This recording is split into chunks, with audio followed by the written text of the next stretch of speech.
E o foco, assim, é muito nítido. Quando a gente ouve as músicas, ele é focado em fazer a igreja cantar junto, né? São músicas que são fáceis para a igreja cantar, apesar de ter a sua profundidade. Nessa sua experiência de composição, formação de bandas, ministério de louvor, nessa preocupação de até atender demandas da igreja na época quando você começou a compor, como é que então a gente pode definir o que é um canto congregacional e a importância dela para a vida da igreja? Música congregacional é aquela música que pode ser cantada por um grupo de pessoas. Sim. Né? Que ela é acessível no seu conteúdo e na sua estética, na sua forma. Sim. Então ela é compreensível, né?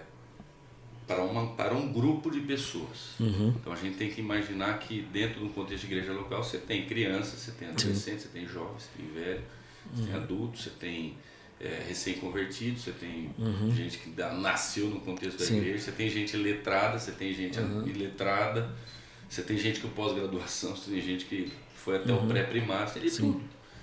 Então as canções elas precisam ser compreensíveis e também fáceis de serem cantadas na sua forma. Ela tem que ser intuitiva, ela não pode ser cantada somente por alguém que é do ramo da música. Né?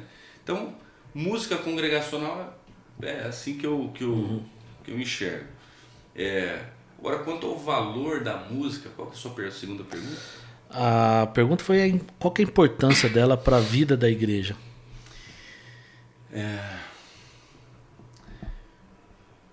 Primeiro, a música é uma questão de obediência. Primeiro ponto. Agora, o segundo ponto, se eu for destacar eu diria que a música ela tem a finalidade de ensino. Se eu fosse destacar eu destacaria o ensino. Né? Tem um texto lá de Deuteronômio, até trouxe aqui uma cola aqui para eu poder ler o texto. Deuteronômio 31:19. Você sabia que Moisés é compositor?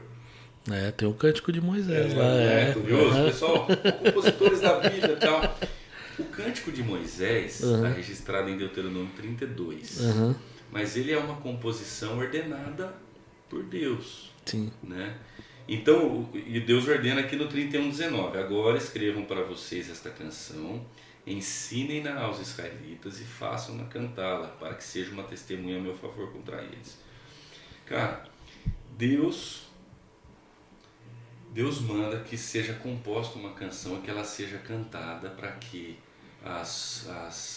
aquelas verdades fossem mantidas vivas, fossem proclamadas, propagadas no contexto do povo, né? Para que o povo se lembrasse através da canção dos benefícios da bênção de Deus e também do juízo de Deus em caso de desobediência. Esse é o contexto do Cântico de Moisés. Agora para pensar uma coisa: Deus Altíssimo, Todo-Poderoso, Criador de todas as coisas, escolheu música. Eu até arrepio aqui. Ele escolheu música para que esses conceitos, essas verdades fossem propagadas, fossem conservadas, né? Para que aquilo fosse ensinado e passado de geração em geração. A gente tem que prestar atenção nisso. Né? Deus está dando uma importância para a música. E a gente, cara, eu fico imaginando o culto doméstico do judeu na época, né? Cantando ali na mesa, música, assim como muita gente ensina fórmula de física, né? Fórmula de matemática, os livros da Bíblia, né? Tantos aprenderam os livros da Bíblia ali cantando Gênesis, Êxodo, Levítico. Né? Então, a música tem um super potencial de ensino, E aí entra uma grande responsabilidade de quem lida com música no contexto de igreja. O que é que a gente vai ensinar para o povo? O pastor Edilson, ele fala, e ele falou no podcast dele, que aquilo que você canta na igreja, em algum momento você vai pôr aquilo em prática. E tem um outro ponto, né? A gente muitas vezes, pela limitação do ser humano, a gente lembra muito mais da música que nós cantamos do que da mensagem do pastor. Sem dúvida. Né? Então... Se você observar, Uhum. nós somos de um contexto de igrejas Sim, históricas, sim. né? Digamos assim. Observe o quanto que a música tem interferido na teologia das Sim. igrejas históricas, na forma de culto das igrejas históricas, influência da música, sem que as pessoas percebam. Por quê? Porque muitos dos que produzem música, e daqueles que produziram muito ali, né, na década de 80, 90, dos anos 2000, hoje em dia está todo mundo produzindo, mas sim. era de contexto pentecostal, neopentecostal, e era o que tinha, era o que todo mundo ouvia, era o que passou de alguma forma a ser cantado e passou a moldar a teologia, em alguns casos, e a forma de culto, ao poder da música. Exato. Um pouco do que o Edilson falou.